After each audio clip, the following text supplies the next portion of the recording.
Hey man, so we're back.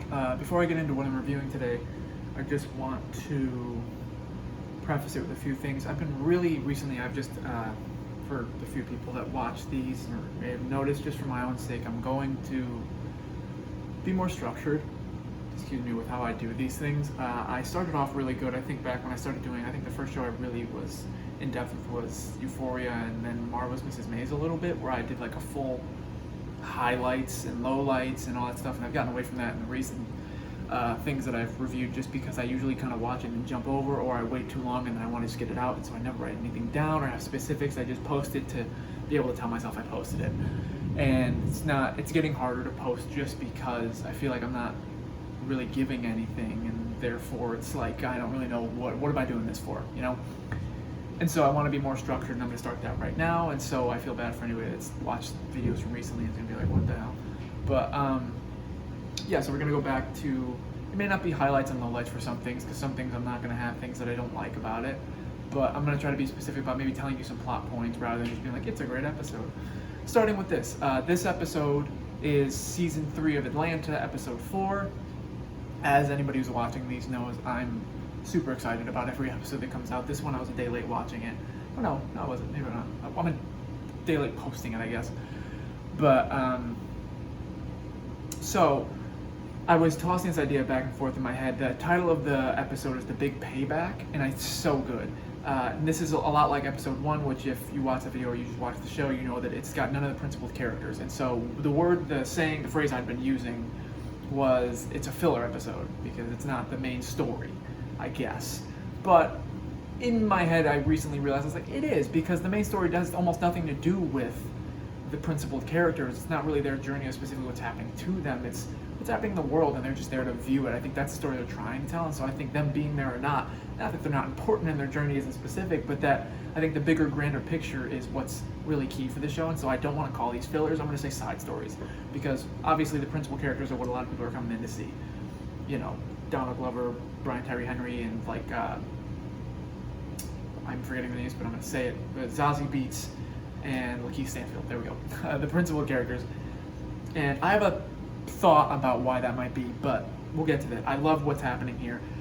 This episode follows Marshall, who is played by the same actor who is, I'm forgetting his name, but the purpose for The Hangover Part 1, which is the guy that they're like, he's not in it much, but he's the guy that they're like trying to find the whole time. He's that buddy that disappears. And we follow him, who's like kind of like just a suburban dad. He's separated from his wife, but they're not divorced. They're raising the kid with like shared custody and all that kind of stuff. And right away you kind of get this vibe, like it starts off with him stealing a cookie, like he doesn't mean to. I think he's just kind of got it in his pocket at one point, like he's got it in his hand, and then they tell him to take his order to a coffee shop, and he puts it in his pocket and walks out with it. And it ends up kind of being a trickle-down effect of like, they show that that's the big payback, which it's obviously not payback for that, but it's like this grand picture of like a thing you didn't think you're at fault for, whatever the case. The whole thing is a woman shows up. He starts getting these calls from an unknown number, won't answer it, and then you see he's followed by this Ford, this car. And then at one point he's with his daughter at the house, and she's just asked if they're racist. And you never really get context to that, other than she just says some people say at school to her that they ask her if she's racist and say her family owns slaves. And then you're kind of like, what? And later at his apartment, they're having dinner, somebody knocks on the door, and the guy's like, you've been served, and right behind him is this woman, I think it's Shaniqua, and she is like live streaming him saying that he owes her $3 million because his great-great-grandfather was a slave owner, and one of his slaves was her great-great-grandfather, and so now she's figured out he owes her $3 million. As the episode goes on, you find out that like all white people in this section of the world, and you assume like kind of the bigger picture, just all white people are now being targeted for their families being slave owners in the past and everything, and it's blowing up. And so there's two sides of the fence, and you're kind of seeing it through the scope of Marshall's take, where what we see really is this really nice guy kind of being taken advantage of by this woman, but you're also seeing the side of it where it's like, is she wrong? Because while it's not his fault, it's like, who are we gonna, not that you need to place blame, but it's like, this is something that's not gone, obviously, and so this is one way to handle it, one way to see it, and I don't think either side is right, but either side is wrong. And I think that's a picture that they're painting in this season specifically. Obviously race and injustice is a big focal point, and kind of the focal point of this entire series. But I think in this season specifically, they're really coming in hot because I think they missed a lot of time and a lot has happened socially with racial injustice that they weren't able to cover when they were out before, because that was before the huge blow up of the Black Lives Matter movement and all that kind of stuff. And I think that they're really not pulling their punches, and I love it. And it's really putting a scope for both sides of it, where it's like if you're talking about like if you're white, if you're black, if you're Hispanic, if you're like Asian, if you're from anywhere, you're gonna see some side of this, and they're really painting a picture for every angle. And so you can get uncomfortable, especially with this episode. It got you really uncomfortable with what's going on.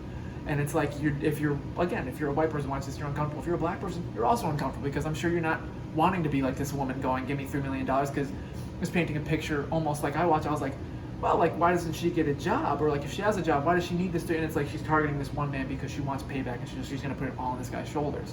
Whereas this guy is like, it's not my fault, it's not my fault. And then when he asks for advice from somebody who is African American, he's not willing to take that advice because he just wants to hear what he wants to hear. He wants his opinion that he's already got to be validated. He doesn't really want the truth. And so both sides are wrong for whatever reason, or just stuck in their ways. And there's a really, really good monologue at the end from a random character who immediately kills himself afterwards about, because Marshall's at a hotel because the woman's now got her whole family camped out front of his apartment, which she's claiming is hers now because all the money he owes her. And this random guy at the hotel gives him this monologue because Marshall's like, oh, I don't deserve this. I didn't do anything wrong. And this guy gives him this whole monologue where he's like, well, you know, you ask why they're treating you this way.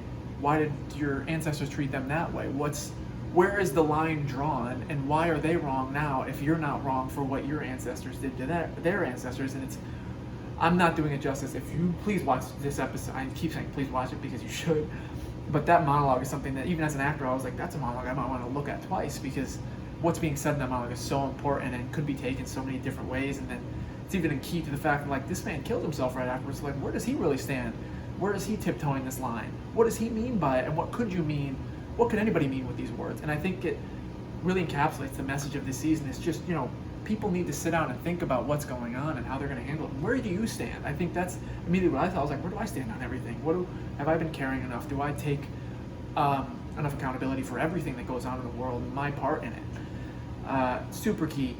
Again, that's kind of the gist of the episode. I'm not going to give too much more because I've already rambled and maybe confused somebody that's watching this, but it's a very, very good episode. And again, none of the principal characters in it. We're following a somewhat random guy, Marshall, and just his story. And this is a side story. Again, I'm not going to call them, because I'm hoping, honestly, at this point, that there's going to be more episodes like this where they kind of just go off on a tangent so that they can cover something that with the principal characters they couldn't. Because with the principal characters, you do have to stay very true to what's going on with them. And so there's only so far you can take it with certain storylines. And with this is a story from a white man's perspective. You know, and you can't do that when your principal characters aren't white. And so I think they really took advantage of being able to do that.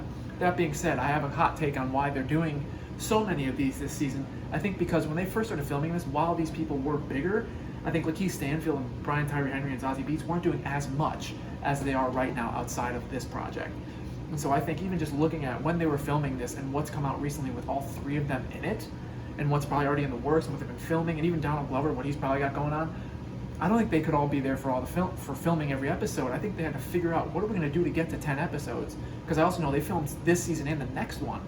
And I think that might have had something to do with availability and them being like, let's just crash it. It could have to do with the fact they haven't had seasons in a while and they wanted to get it out. And just on availability, it's like, if we don't get these 2 seasons now, we're going to film one season, have like another 2 or 3 years before we can film another. Let's just do it now. And I think because of that, they only had so many episodes where everyone was available. So for other ones, they had to get creative, where it's like if Donald Glover couldn't be there or like somebody else, they were like, well, let's create something else. Let's make a new story.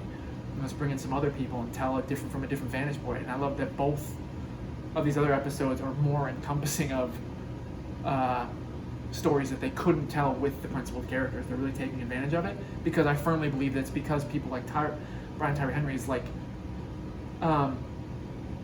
he's been filming so many movies. He's part of the Marvel universe now. He's got other movies coming out. He's got TV shows that I'm sure he's probably part of. You got Lakeith Stanfield, who's now an Oscar nominee from his part in Judas and the Black Messiah, and is doing all kinds of stuff. And you got Zazie Beetz, who's super busy. She had that movie 9 that came out. That's really 9 days. So good.